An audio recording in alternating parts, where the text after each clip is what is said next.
What is up, guys? Today we're going to look at the different builds we can use for Thanatos. Let's get started.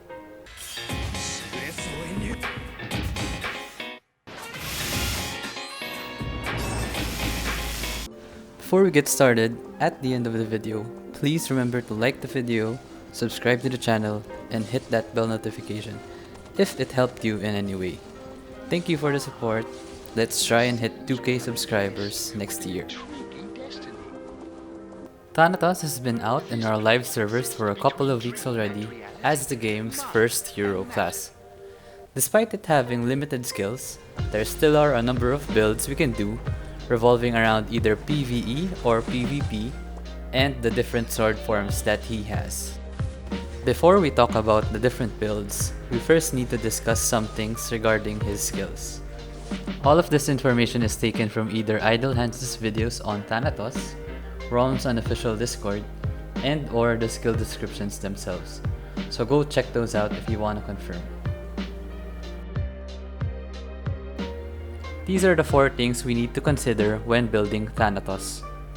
First is, Thanatos' sword forms have 100% skill hit modifier, meaning your hit when using the sword forms is double the value of your hit, which makes building for hit not much of a concern, especially with the weapon also providing us with hit.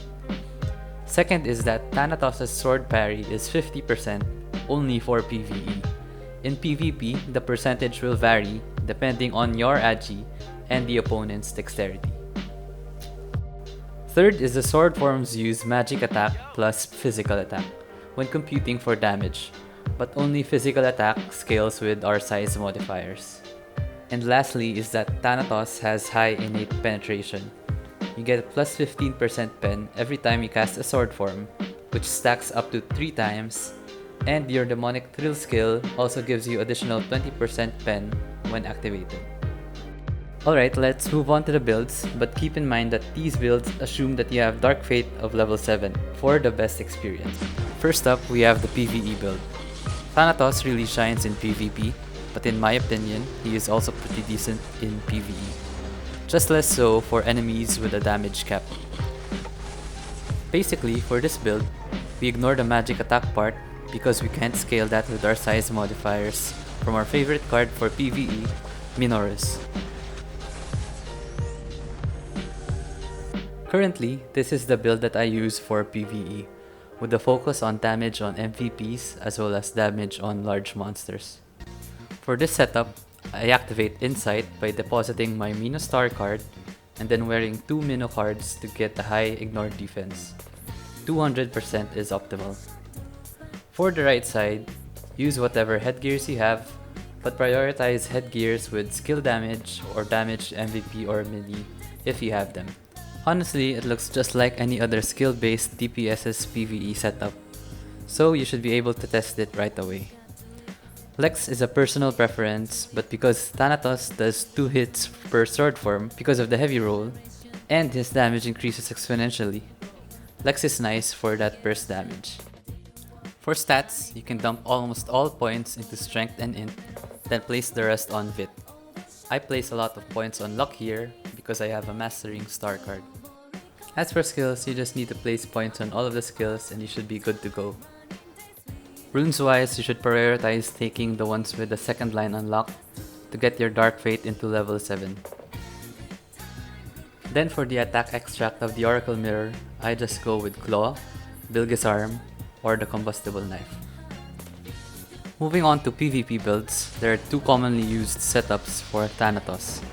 One is CC based, and the other one is the so-called Tanknatus.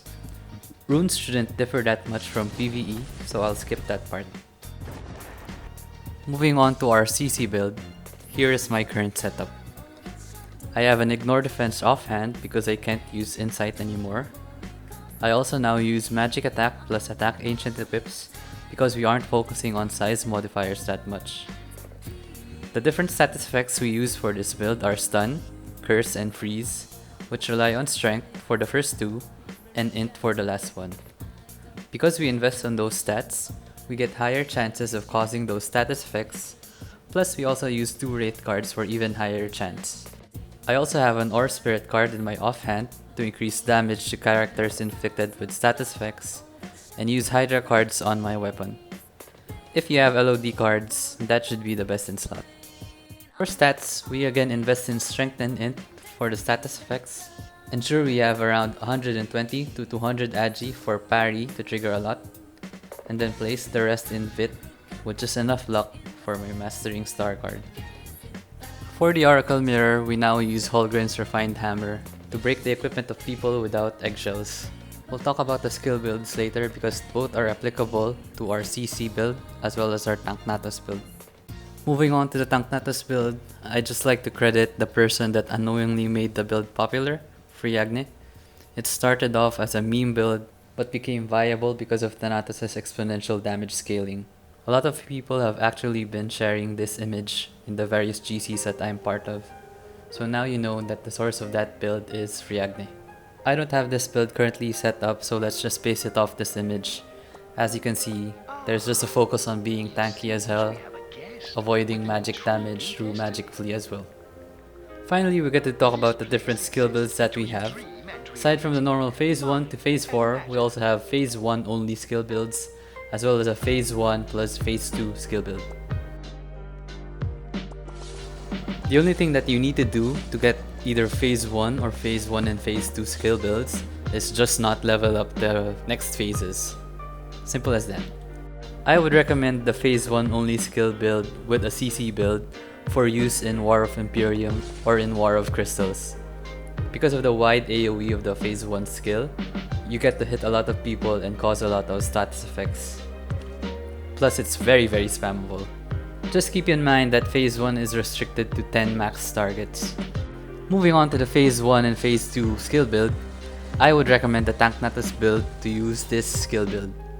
This is more of a utility skill build where you annoy the enemy by always cancelling their ground skills. I've actually already tried the phase 1 focus skill build in last week's war and got over 150 kills. With buffs from your Saint, you can spam the skill even more quickly, and as long as you stay at a safe distance, you can spam indefinitely. The heavy roll procs on the skill will definitely hurt and annoy the enemies, especially with the different status effects that we cause. Another bonus of this build is that you are also able to hit enemies that are hidden. One utility is to spam it around the Imperium to hit any possible breakers. Before we end the video, I just want to say that these builds aren't fixed.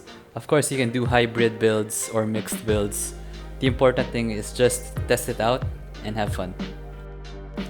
If you like this video, please leave a like and comment down any questions that you might have, as well as what you want to see next. That's all. Thank you for watching. Till next time. Bye.